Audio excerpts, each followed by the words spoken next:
to the Talk 52 Real Estate Practice Podcast. This is where you listen in on real estate practice sessions so you can hear what to say when you're talking to buyers and sellers.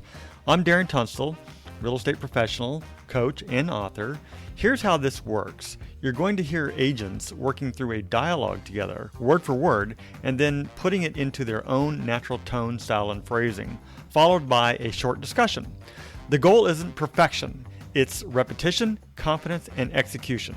Let's get into this.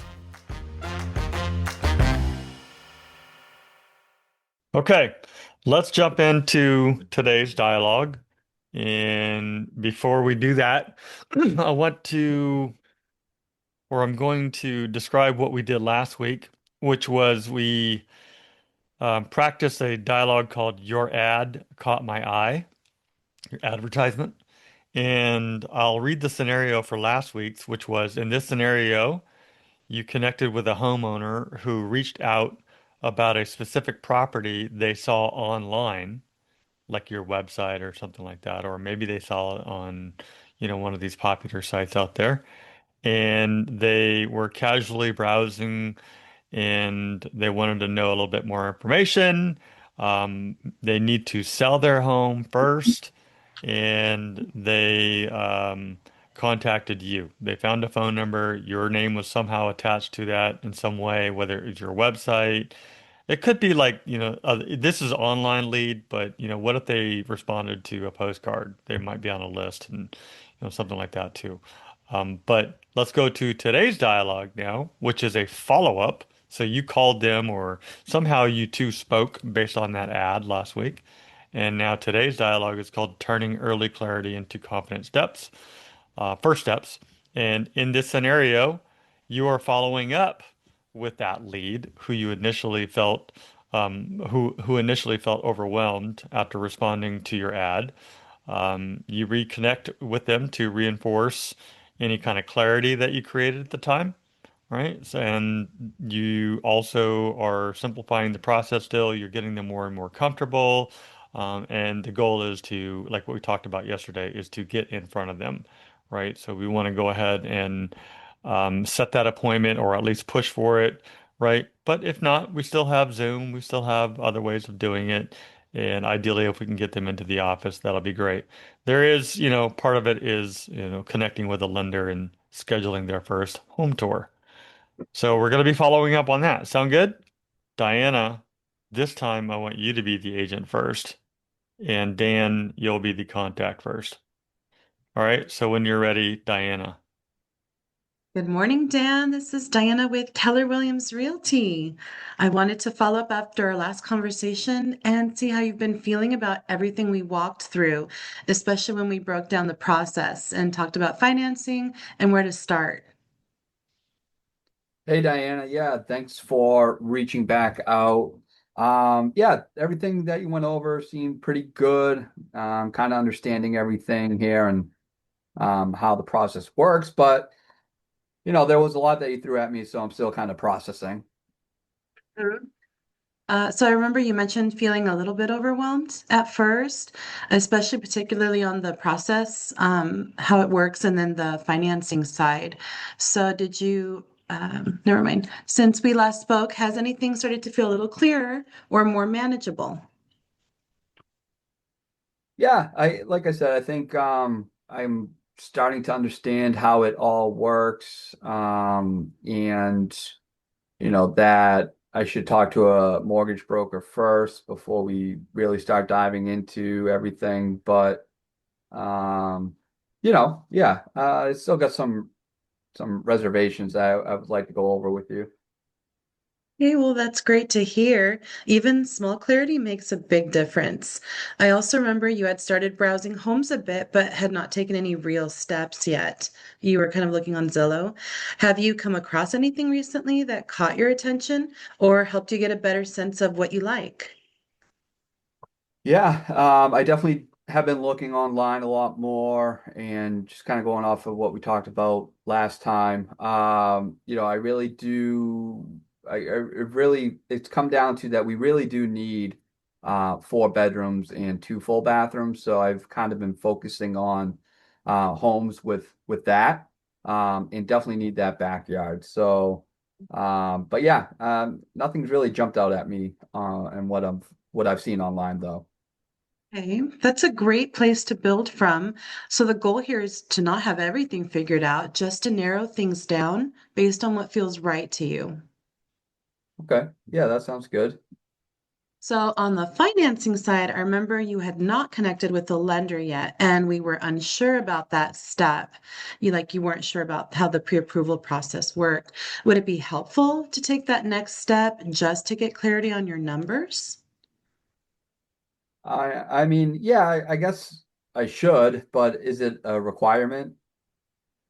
Yeah, totally understandable. There's no pressure to commit to anything, but it is simply a way to give you clear boundaries so everything else becomes easier. Okay, yeah, I guess that makes sense. I don't want to fall in love with a house and not be able to afford it. So yeah, that sounds good. Yeah, yeah. At the same time, we can also start easing into looking at a couple homes so that you can get a feel for what things look like in person, particularly, kind of figuring out your neighborhoods. Does that sound like a plan? Yeah, yeah, I'd be open to that. Okay. So between getting clarity on numbers and seeing a few homes, which feels like the better first step for you right now? Um, I would like to see what I can afford first. So I think chatting with a lender would be best to go about that first. Hey, that is a great place to start. We'll keep it simple and move at a pace that feels comfortable for you. Does that sound okay? Yeah, that sounds great. Okay, good. Would Friday at 4 o'clock work for you or Tuesday at 7 p.m.? Um, could you do Tuesday at 5? Let me take a quick look. Yes, yes, I can make that happen. All right, great. Yeah, All Tuesday at right. 5 works great. Okay, I'll send a calendar reminder and I will talk to you then. All right. Thank you. Thanks, Dan. Bye. Bye-bye. There we go. Good job. This is a great place to bring in that lender to, have that meeting with as well at that same time, at that same meeting. Well, as it Right. so happens, here I am. I know. Yes, it is. Good job. Anything you would do different as a realtor? Um, Anything I would do different? Um, Other than putting it in your own tone, style, and phrasing. I know it's really hard for me to stay on the script and read it word for word. I fight that naturally. Yeah. So I'm not sure exactly. Maybe you're trying to ask me something and I'm not getting what you'd like me to say. There's nothing I do differently at the moment. No, I have nothing that I would like you to say. I'm just curious to know as you're practicing, you know, like first of all, let me just say, not one of these dialogues will ever sound like you. Ever. It won't ever sound like anybody. That's why we practice it two or three times so that we can put it in our own natural tones, that phrasing. Um, but I do know that as we're going through these dialogues, we're also thinking like, oh, I could have said that way. I could have said that way. So whenever you come up with a thought, just feel free to share that because that's just you expressing out loud how you would do it differently. And that's for anybody. Anybody. Like I said, not one of these dialogues will ever sound just like you because they're not designed like that. I Mhm. They're like used as that a they're guide. more suggestion based instead of like, hey, here I am, hero. I'm lender two, or, it's more Yeah. like putting the ball in their court always, seems like. Yeah. It is because, and it's intentionally designed like that. The reason why we do that is because we really want them making the decisions, right? We want them, when we get that feedback from them, then they're the ones owning what they're saying. And when we have that information, we can go out and truly look for and serve them in that way. But good job. You did a fantastic job. All Thank right, let's reverse roles. Let's have Dan be the agent real quick. And Diana, you'll be the contact again, and then we'll break it out. Okay, so when you're ready, Dan. All right. Hi, Diana. This is Dan from Rise Realty. I wanted to follow up after our last conversation, see how you've been feeling about everything we walked through, especially when we broke down the process, talked about financing, and where to start. Yeah, that was all super helpful, and I feel less overwhelmed about it, to be honest. Good, good. I'm glad to hear that. So, I remember during the meeting you mentioned feeling a bit overwhelmed at first, especially around how the process works in the financing side. For example, not knowing where to begin, um, or who exactly to talk to. So since we last spoke, has anything started to feel a little clearer or more manageable? Yeah, I feel like we're kind of figuring out what we truly want in a house and then where we want to be. So far, like we're kind of inching our way there. Okay. What in particular are you more interested in terms of a house? I think it was location most of all because we need our kids to kind of go into this school district. So I think that just became a really big priority for us. And that's what we were feeling a little bit more clear on. Awesome. Awesome. What grades are they going into? Well, the youngest are going to be freshmen, so Oh, wow, kind high of school. matters, with sports and all that. Yeah, awesome. Awesome. Cool. So that's great to hear.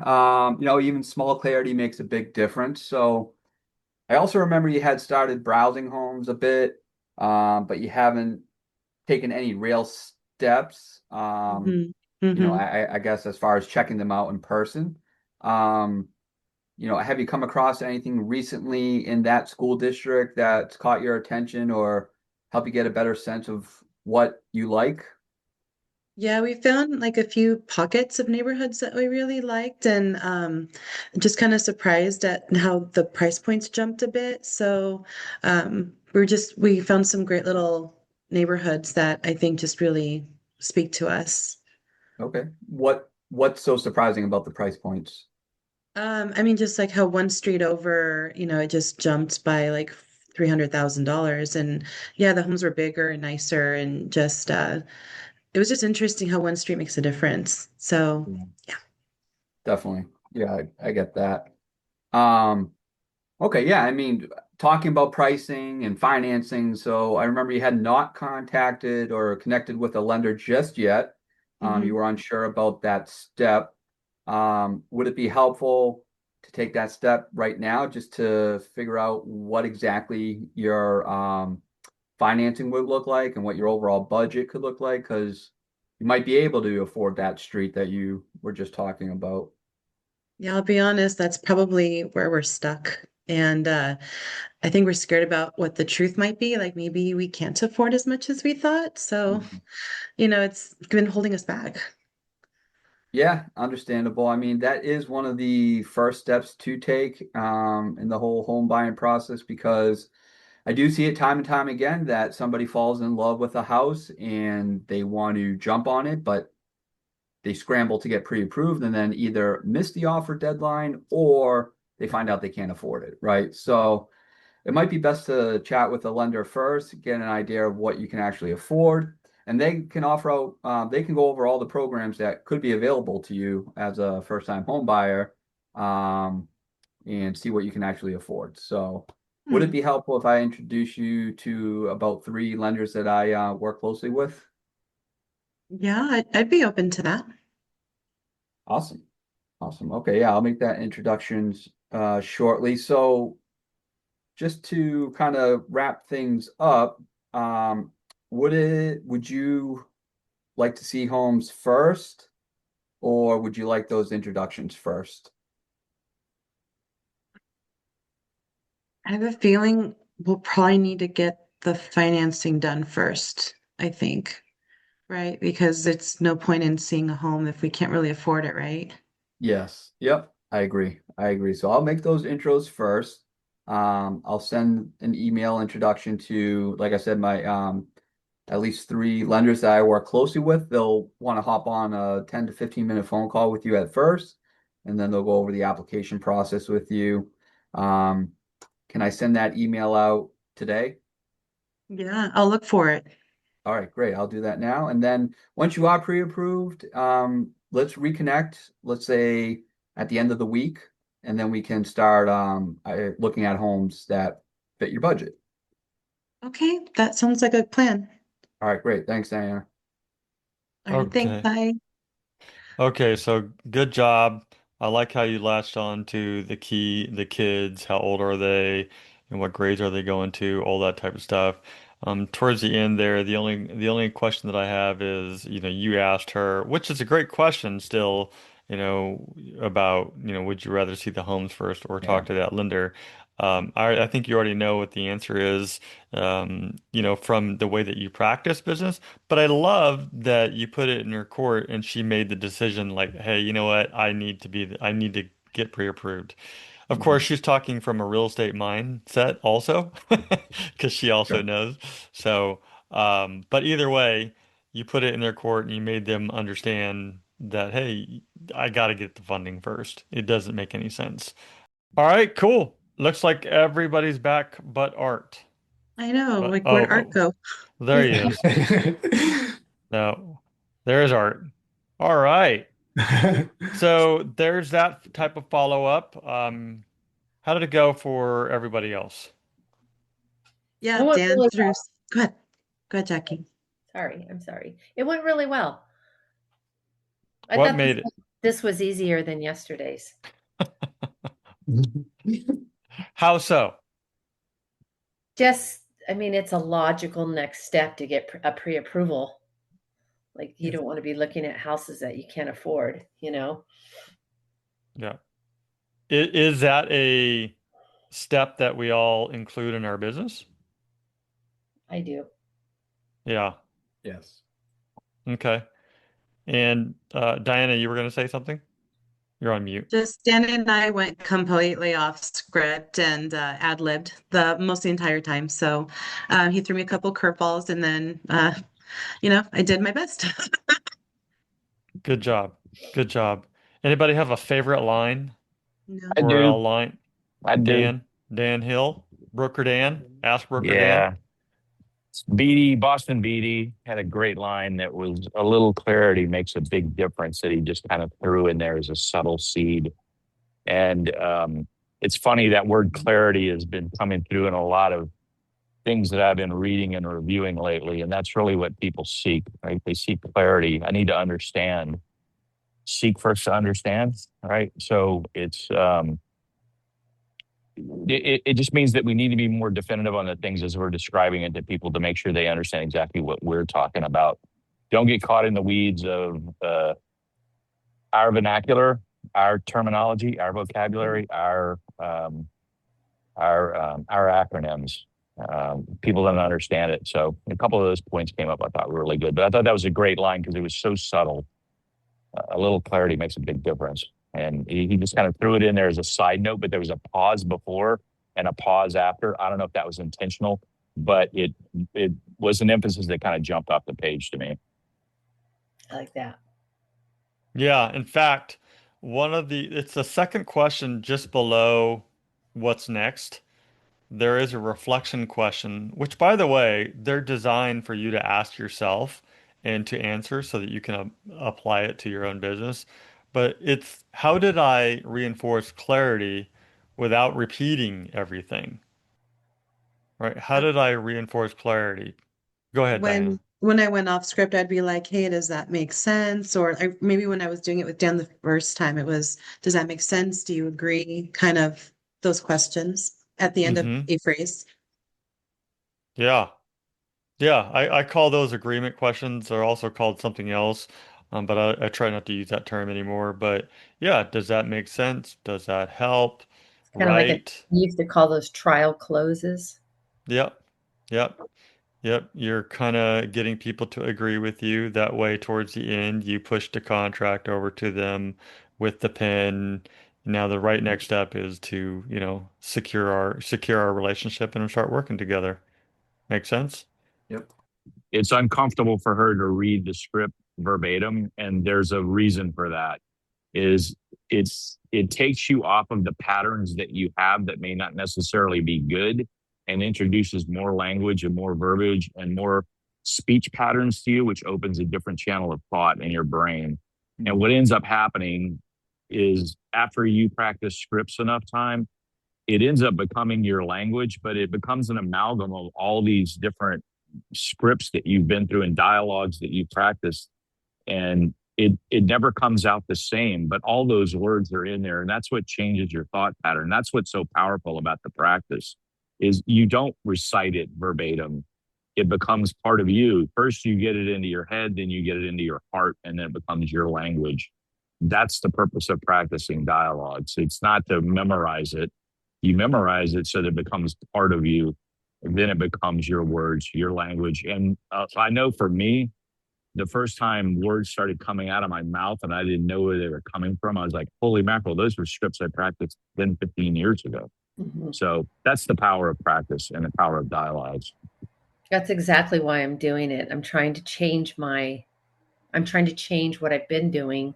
So I'm trying to stay on script because I need, like we talked about yesterday, I need when somebody gives me an objection, I need to give them the fluff and then give them my, and so doing these scripts is going to give me the ability to change what I already have up here.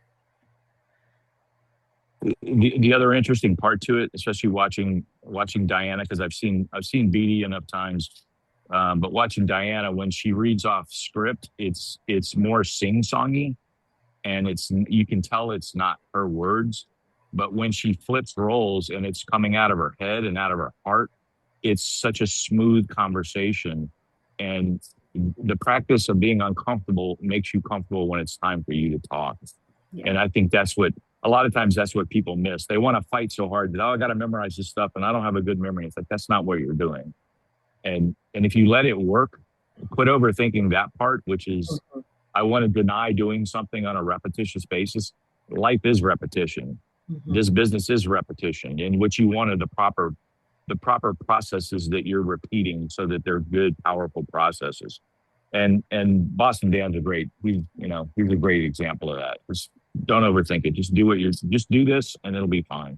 So I'm glad that you're here, Jackie. That's awesome. That's pretty powerful. Yeah, and I just want to point out one more thing. As much as we focus on practicing the dialogues, we are here to practice those words. But the other part of it is the showing up, the being consistent, the conditioning yourself to do the habits that you need to be doing every single day, which is practice your dialogues, lead generate, follow up, right? Those are the three things that you need to be doing every single day. And then the results will happen. And they are going on appointments, going under contract, closing deals. That's it. Bottom You do line. bottom line. These dialogues, yes, there are words. We're practicing, but it's more than that. It's conditioning. It's building habit. It's showing up. And you do that, trust me, you do that for 1,000 days straight, which I have, all right, you'll get a little bit better. I'm going to trust the process. How about that? I love it. Good job. If you want to join these sessions live, we practice every weekday morning. This is where you build the habit of practicing, lead generating, and following up every day. Head over to talk52.com to create your account and get started. That's TALK52.com.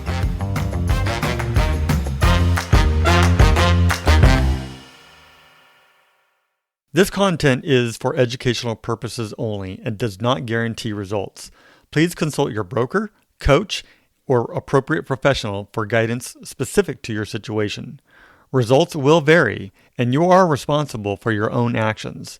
Darren Tunstall, California Real Estate License 018534445, currently unaffiliated with a brokerage.